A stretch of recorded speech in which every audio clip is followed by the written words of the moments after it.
Well, good day, everybody out there in the interwebs. Zombie here. I was listening to some things going on about uh, a garden and the plants that you choose and plant inside your garden. And my grandfather, he had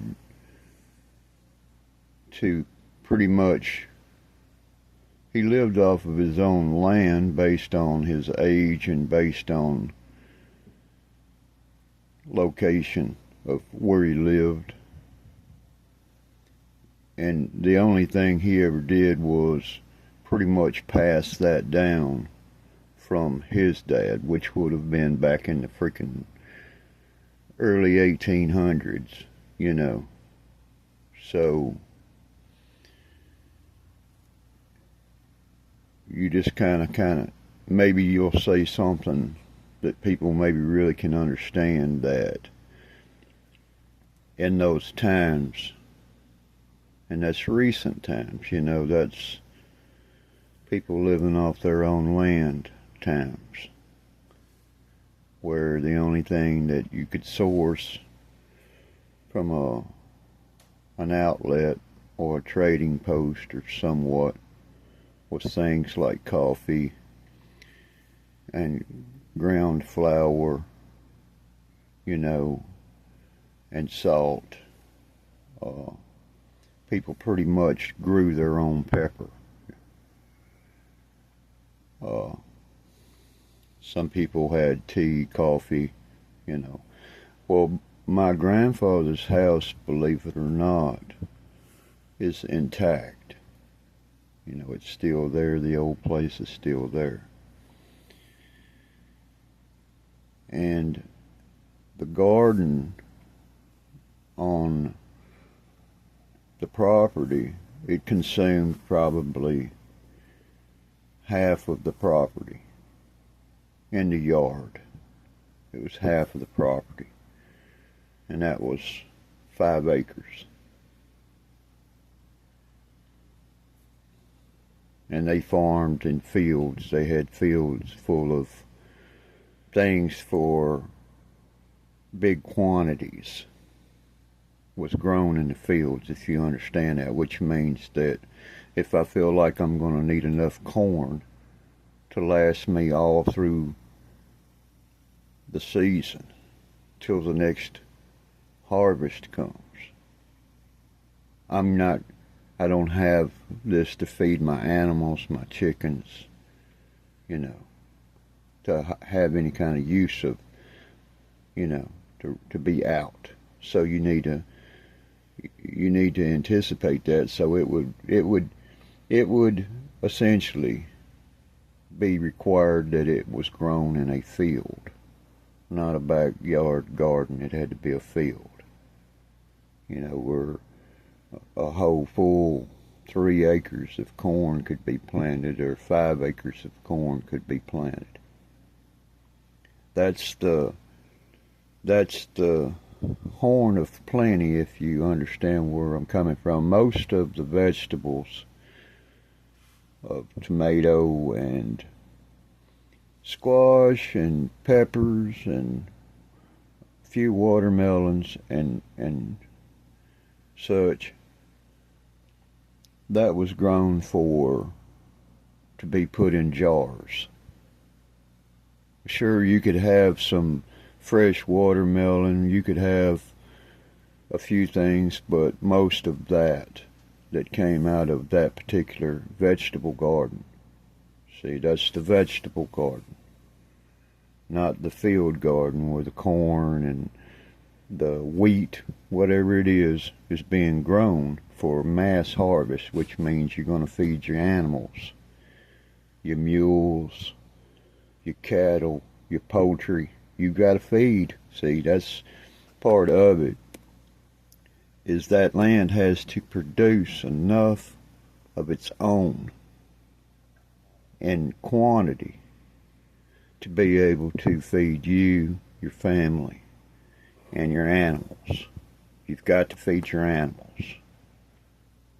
They're not pets. They're cows, they're chickens, you know, they're horses, there's mules. You've got to be able to feed that off of this property.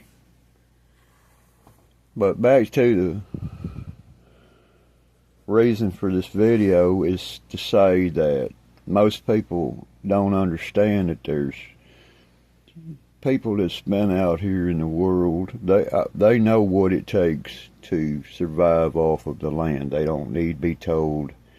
They don't need anybody's suggestions.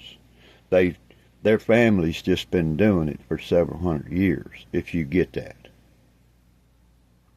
They had the opportunity. They've had the opportunity, got my age, and I indeed had the opportunity to be raised by such folks. You know, I'm one of the lucky few. But the moisture in the soil is essential. And lots of folks say, well, you can give them too much water and you can drown your plants. Well, there's a balance between that. Most people don't understand it. It's the soil that you put that plant in. What does it take for that soil to become 100% saturated? And some people don't say, they say, well, what is that, mud? No, it's not mud. It means that the equal amount, it means the soil can only absorb so much water into it before it becomes saturated. There's nowhere else for the water to go. There's not a source for the water to flow into.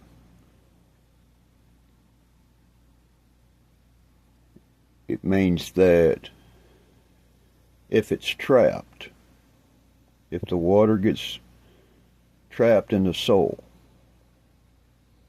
that's what you want. You want for the water to be able to get trapped in the soil longer. It stays there a little longer than it does anywhere else on your property, in your garden. The soil stays moist in the garden. You have to maintain the soil to have a healthy plant. And people just don't get that. It means that when the sun is bearing down on you and your house and your property, the moisture is being sucked out of the air and the soil in an evaporated rate. It means when you go out there and find yourself watering your plants, it means that when you water your plants with 1 gallon of water and they're losing in the evaporative rate, the air, the soil, everything around them, they're losing a gallon of water or 2 gallons of water a day, you say, and you're putting 1 gallon on your plant and around it. You can see what happens when you get a dry plant. It means that the plant has to have opportunity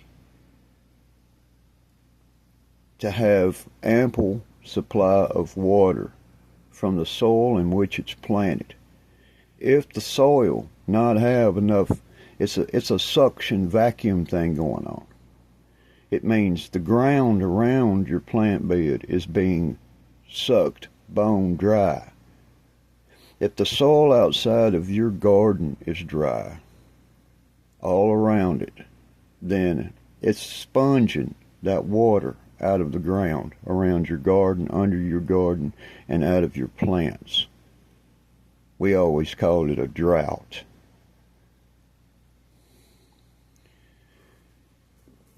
Whenever you build a plant bed, it needs to be about, for your vegetables, just your vegetables, give yourself about 12 inches in depth. And whatever box you put this so-called garden in, it could be a 5-acre box, which would take a lot of people to maintain, or it can be a 1-acre box.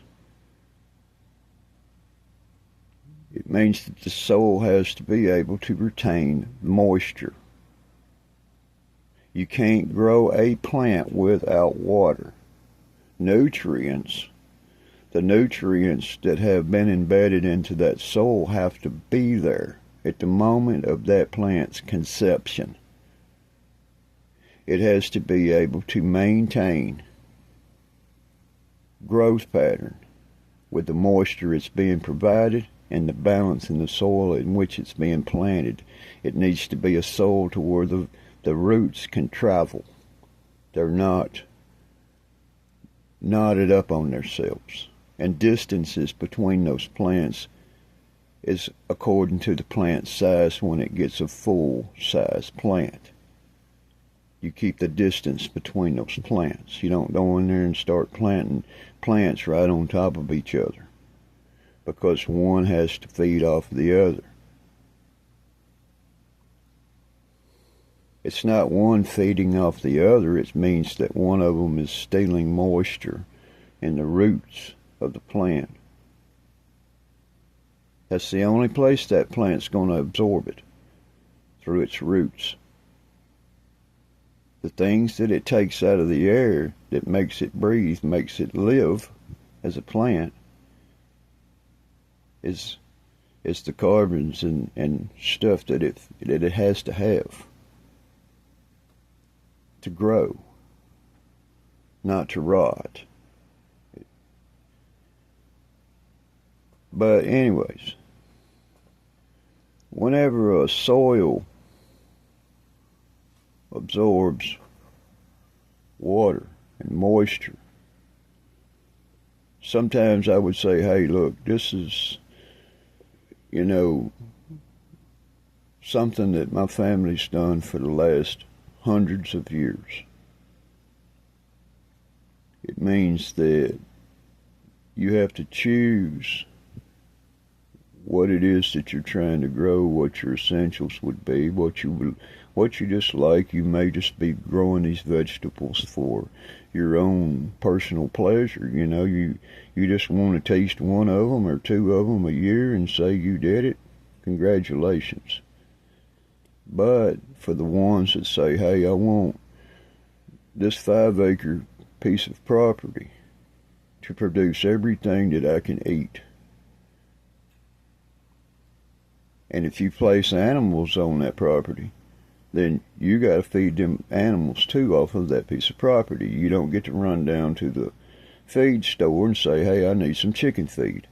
When you got chicken feed, all the chicken feed you're going to need right there. And probably a surplus. Your neighbors might have some fucking need for some chicken feed. You may grow too much. It's easy. I know that sounds like a little bit of driving force behind that, but that's just my personality. That's how I was brought up in this world. It's just extra mouths to feed. If you find yourself in a position where you got to pose a balance in that and say, hey, wait a minute. I'm only trying to grow enough food for me and my family on this land. And if I have any surplus of it, then anybody else is welcome to it. But if somebody comes on that place and says, hey, I'm here. I work, I do this, I work, I'd help in the garden, we do all these things, but the garden didn't get any bigger for that person or that individual that just came onto the farm, if you get me. It has to be sustaining. And all the essentials on side that farm have to be essential. The essential tools required to grow a garden. Okay, then go back in 1710 and figure out what they did for gardening back then, because it seemed to work. because they survived and they was healthy. They lived off their land. They were fucking, pioneers. You're not gonna give somebody that bullshit. You gotta have this, and you gotta have this, and you gotta have that, and it's gotta come from this place and that place and that place, and put it on your plants. Horse shit. If you don't have a place that's nutrient rich soil, then you're gonna get obsessive. You're gonna absorb obsessive things to make it that way. You don't just go buy a piece of property and say, hey, I'm gonna put me a tomato patch down there. Well, does anybody ever remember if anybody grew tomatoes in that area for a really, really long time? And if they did, what did they do? Because your little piece of property may not be inside that. So you have to say, well, if I'm going to grow this plant, I've got to have a certain soil that it likes to thrive in. But your moisture, keeping your moisture, that's one of the things I wanted to make this video about. It's very simple. The evaporative rate, like lots of people back in the day used to have a barometer, and they read a barometer. Hell, I got a barometer. I can read the air temperature, moisture, humidity levels in the air. Get yourself a barometer. Learn how to read what the humidity is right there where you're at, not on the news and what they're saying, because that could be anywhere inside of your area. Your specific area, your homestead, your garden, your whatever you got. Get a barometer. Learn how to use it. It'll tell you how much moisture's in the air and what the evaporative rate of it is. If you take your ass out there and take some garden hose and spray some water on your tomato plants, and then you go do something else for the rest of the day, and you might go out there and kind of look at them and maybe just get them a little more water or something, or you're apprehensive about it, what it amounts to is that plant's only going to drown in its own roots. If there's nowhere else for the water to go, I get it. But you got to make sure there's somewhere else for that water to go, but you want to control where it goes and how it goes there.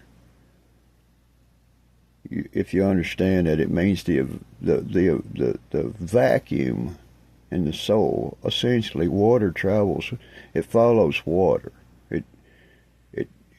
This water follows water, and it'll go right back into the evaporative state. It'll suck it out of the soil around your plants. It'll do whatever it's got to, but you got to see that the soil stays somewhere at that stage to where it's very moist soil for the plant to thrive in.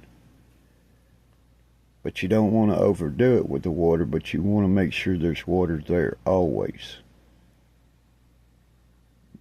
Because the yard, the air, it could be completely dry. So that requires that a lot of times we put sprinkler heads in the big gardens. And those sprinkler heads had misters on them, not jets of water squirting out of misting heads, just a mist. And they ran all day. And the reason that they ran all day is because we had a couple of 4 or 5 of these big plastic water containers full of water. And the water that was circulated through the sprinkler heads was sprinkled from those tanks. And the tanks had to be filled. But it just required a very small thing. Just remember that just because you think you may be overdoing it, you got to ask yourself, are you overdoing it on the water that's in the soil? Because a lot of people, they want these big fluffy, you got to get it fluffy, you know. Okay, whenever you do that, you have to retain moisture in the big fluffy. You know, give it a good fluffing, but don't overdo it in the water in that either. If it's a coarse bed, if you're planting it into a coarse bed, then you got to understand how much of this stuff that you're putting your plant in will retain water. It's simple. It's real simple. Take a handful of it and set it out there on the yard. After you put water on it, just set it out there and go check it. Use a timer. Go back out there and check it about 3 hours later. And you're going to say, damn, it sure dried out a lot. Only because the texture of the bed. You have to use a certain proper texture in certain regions of this United States to be able to give the plant optimal water. It's like when you go to the garden centers and stuff, they have these sprinkler head systems set up. And then you always see that person out there with a hose, with a sprinkler head on the end of it, just constantly watering the plants. If they are constantly watering their plants up there at the home center, then you need to be constantly taking care of the plant there, the ones that you have. It's not because, oh look, I'm growing this and don't it look pretty? Well, okay. That's okay for you to plant flowers and stuff like that, but whenever it comes to vegetables and the plants that you consume, then you gotta accept the fact that it's not easy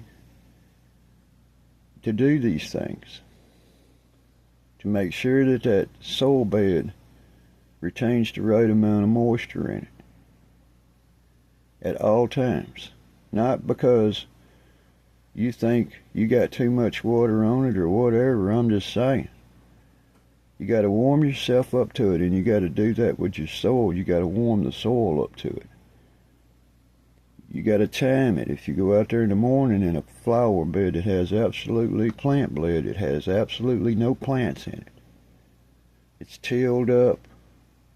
It looks good. And then you water it, just like you got plants out there. Just water it. And you come back later, you're going to figure it out. Well, this shit's dry again. Well, how the hell is a plant going to live in that? So you got to watch that moisture retention in the soil in which your vegetables are being grown. They have to have enough moisture. They're absorbing moisture into their stems and into their branches and their leaves. And they have to carry the nutrients in the soil with it. If you understand what I mean.